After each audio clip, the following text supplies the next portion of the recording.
최근 거래 대금이 다 선물로 넘어가서 그게 고민입니다. 그게 여러분들 제가 5월 달에 한번 얘기 드린 적이 있어요. 결국에는 선물 거래소를 버리고 선물 거래소로 넘어갈 수밖에 없는 이유에 대해서 제가 설명을 드렸는데, 그 이유가 뭐냐면 결국에 현물 거래소는 거래량이 줄어들고 그리고 봇들밖에 남지 않기 때문에 여러분들이 돈을 벌기가 정말 쉽지가 않을 겁니다. 지금 업비트 보세요. 여러분들이 정상적인 방법으로 돈을 쉽게 벌기가 어렵죠. 확실한 자리라고 보여지는 게 거의 안 보이잖아요. 왜냐면 뭔가 오르는 것 같은데 그거를 들어가기 좀 애매해요. 왜냐면 오르기 전에는 거래량이 별로 없고 매수벽이 거의 없어요. 그래서 그때 사기엔 좀 애매한데 잠깐 한눈 팔고 있으면 막 10%씩 올라있죠. 그럼 그때 또 10% 오른 상태에서 사기엔 좀 그렇잖아요. 그러니까 굉장히 뭐라고 해야 되냐면 안 보고 있으면 분명히 올라있는데 막상 오르기 전에 살려면 굉장한 용기와 그런 인내심이 필요한 그런 자리가 많다는 거예요. 근데 그게 아무나 할 수 없습니다. 진짜 아무나 할 수 없어요. 저는 못합니다. 저는 못해요. 그래서 과감하게 그냥 포기하는 형태로 가는 겁니다. 여기 보시면 아시겠지만 현물 안 하잖아요.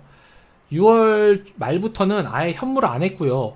사실 6월 15일부터 거의 현물을 안 했다고 보시면 됩니다. 그러니까 이렇게 거의 현물을 안 한 상태에서 선물로 넘어간 거죠. 왜냐면 선물은 그나마 거래량이 있고 차트가 예측이 가능하니까, 알트코인에 비해서. 이해되십니까? 알트코인은 그냥 이유 없이 오르고 이유 없이 떨어지잖아요, 요즘은. 그런 걸 어떻게 뭘 믿고 제가 들어가겠어요. 현물은 이제 쉽지 않은 것 같아요. 솔직히 말하면 다시 시즌3가 돼서 신규 자금, 눈먼 자금들이 들어오지 않는 이상은, 그리고 중국계 자본이 사실 전 들어와야 된다고 생각을 합니다.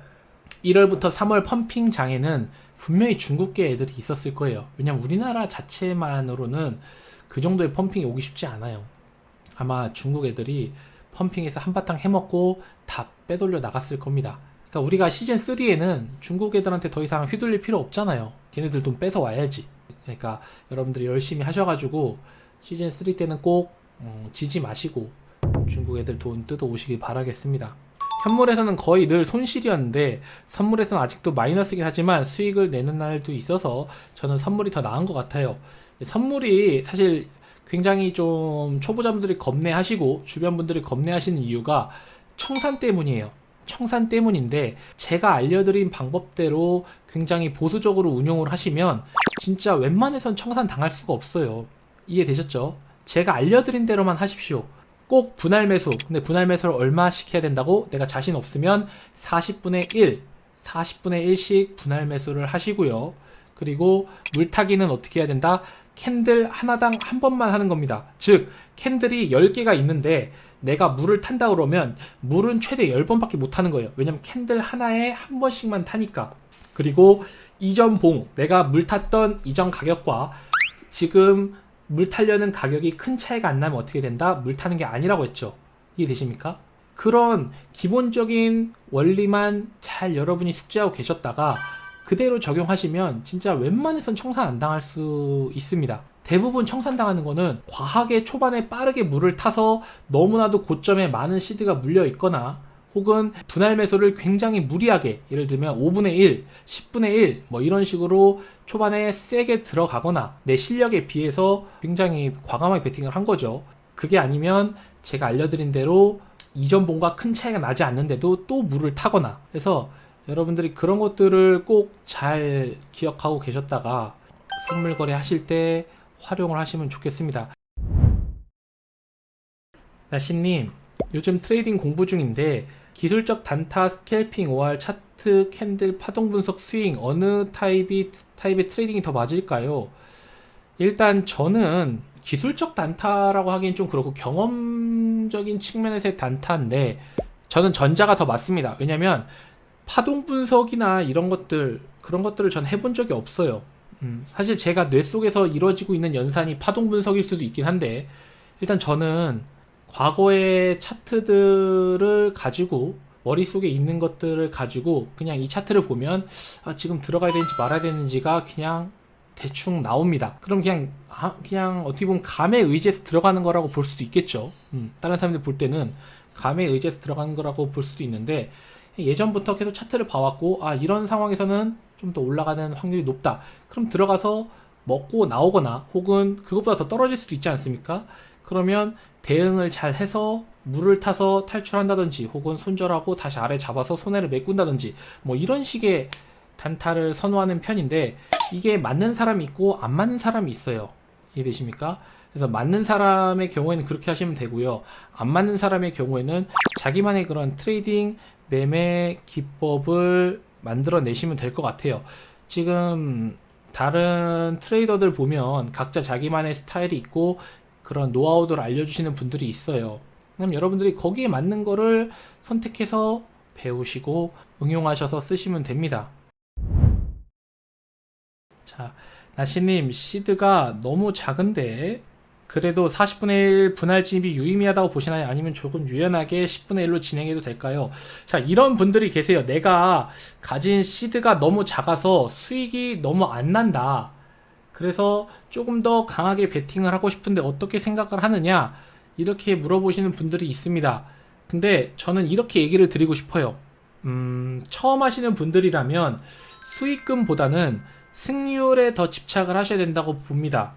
그게 무슨 얘기냐면, 내가 100만원을 가지고 매일 단타를 쳤을 때, 한 달을 단타를 쳤을 때 거의 매일같이 이긴다라고 생각을 하시면 그분들은 결국에 높은 수익을 내기 위해서는 어떻게 하면 됩니까?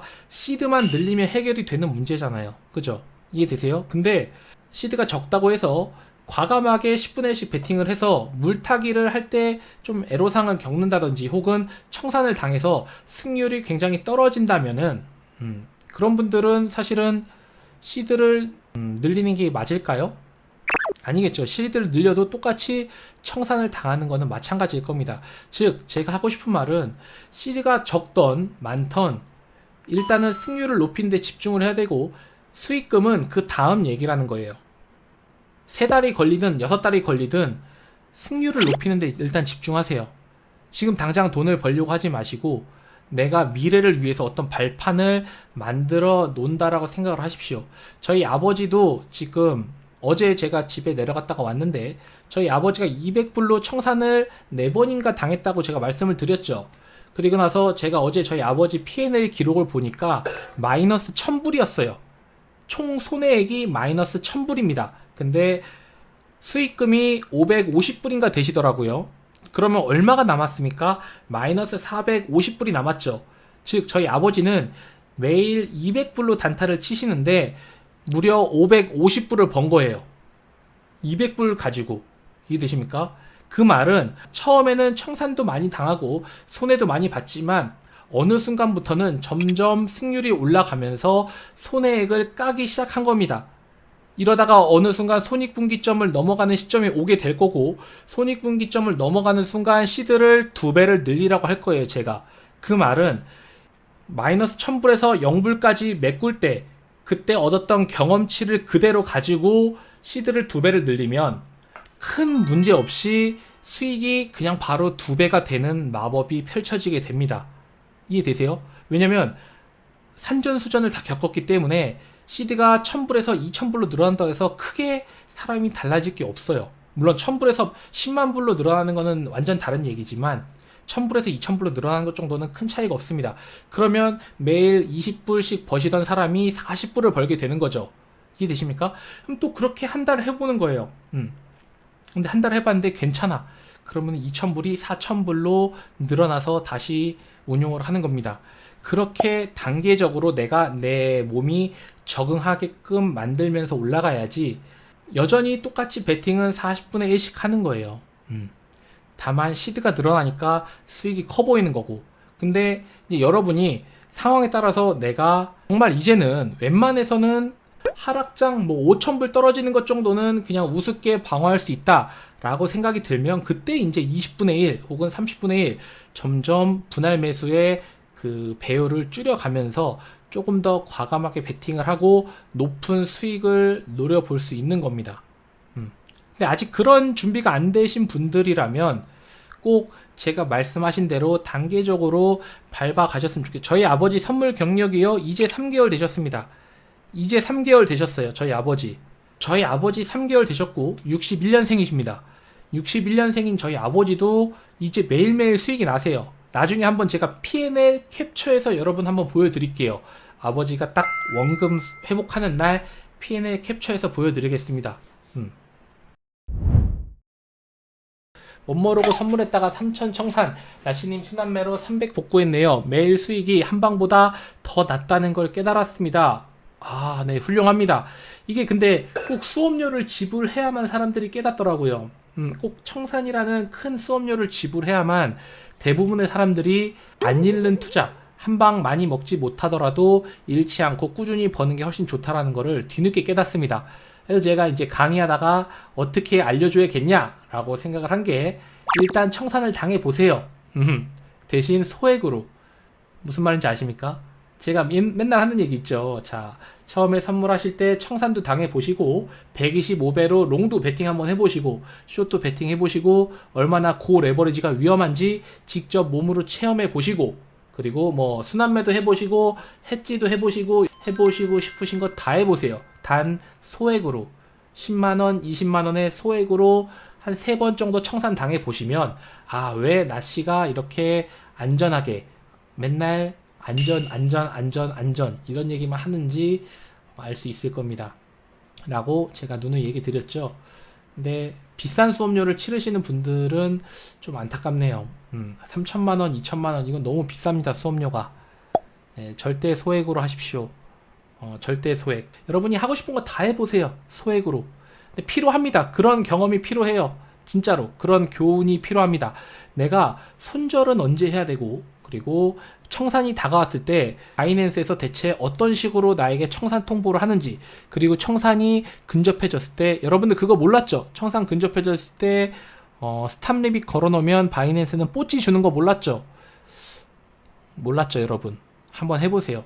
200불 가지고 강제로 청산을 한번 유도를 해보되 스탑 리밋을 걸어놓고 청산을 한번 당해보세요. 그러면 200불 다 가져가지 않고 약간 뽀찌를 남겨줍니다. 근데 요즘 저는 청산을 당하지 않아서 뭐 그걸 경험해 볼 적이 없는데, 어쨌든 한번 해보세요. 못 믿겠으면. 나 청산 당했는데 왜 돈이 들어와 있지? 막 이런 분들이 있을 거예요. 자, 청산 당했는데 뭐야, 왜 뭐 개평인가? 뭐 이러면서. 네, 청산 경험 있죠. 네, 저도 청산 초창기에 일부러 3번 해본 적이 있습니다.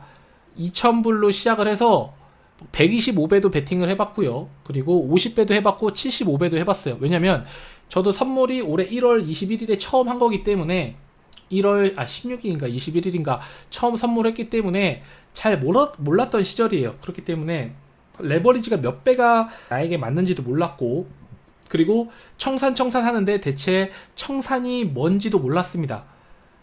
청산이 대체 돈이 다 날아가는 거라는 건 알겠는데, 대체 그럼 청산이 임박하면 내가 대응할 수 있는 방법이 뭐지? 라는 그런 생각도 했어요. 왜냐면 잘못 물리면 훅 빠지는 경우도 있잖아요. 그래서 일부러 막 청산을 당해봤습니다. 그때 문자가 날라와요. 너 증거금을 더 넣지 않으면 청산 당한다. 문자가 날라오고, 그래도 증거금 넣지 않고 쌩 까면 결국에 청산을 당하는데, 그러면 내가 이렇게 가만히 청산 당할 바에는 일부 손절을 하면 청산가가 좀 더 내려가지 않을까? 일부 손절해봤더니 청산가가 진짜 내려가더라고요. 청산가가 내려가네. 그럼 이렇게 버텨볼까? 그러다가 청산을 당했어요. 근데 뭐야, 뭐 돈을 돌려줘. 스탑 리밋을 걸어놓고 청산을 당했는데, 이거 뭐지? 처음에는 뭔가 이게 뭐 기계적인 오류가 있나? 이런 생각을 했어요. 근데 알고 봤더니 바이낸스에서 개평을 주는 것 같더라고요. 스탑 리밋을 걸어놓으면 그놈들이 가져간 내 돈 일부를 가져서 뜨거운 승부를 할 수 있다고 하더구만요. 뜨거운 승부를 합니까? 네, 훌륭하십니다. 네, 뜨거운 승부. 그거 말 괜찮네. 뜨거운 승부. 지금까지 선물해서 청산 10번 정도 당했습니다.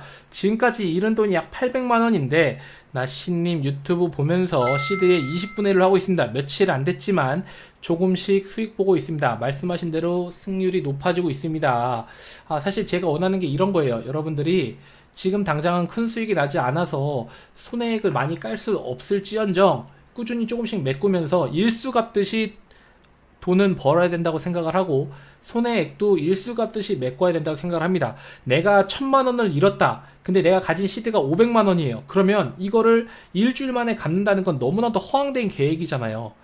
우리가 500만 원을 가지고 500만 원을 더 벌려면 대체 내 실력으로 얼마나 더 걸릴까를 냉정하게 보셔서 뭐 30일이면 30일, 50일이면 50일, 50일이면 하루에 얼마입니까? 10만 원씩 벌면 메꿀 수 있겠죠. 이해되십니까? 그런 식으로 가능성이 있는 계획을 짜서 조금씩 조바심을 갖지 않고 버는 게 무엇보다도 중요해요. 복리 3%는 생각보다 힘듭니다. 복리 1%도 생각보다 힘들어요, 여러분들.